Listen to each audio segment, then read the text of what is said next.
Et je fais cette vidéo avec la belle lune.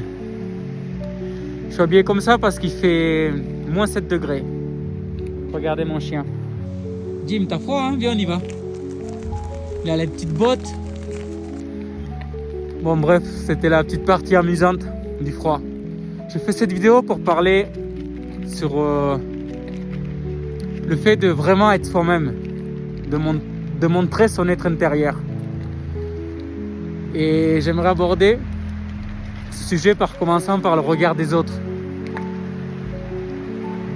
Qu'est-ce que je veux dire par là? Que souvent on change notre personnalité selon le groupe qu'on est, selon avec les personnes qu'on se trouve.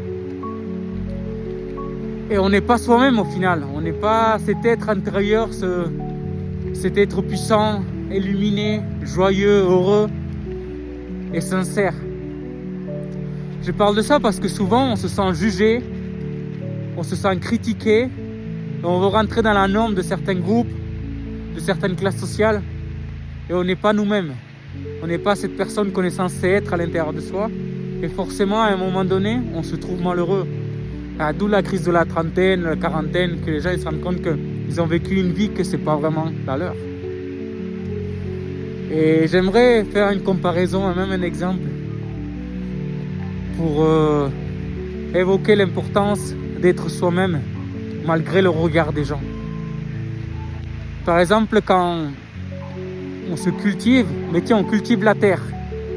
Qu'est-ce qu'on fait en premier quand on veut avoir des fruits, un légume, un potager?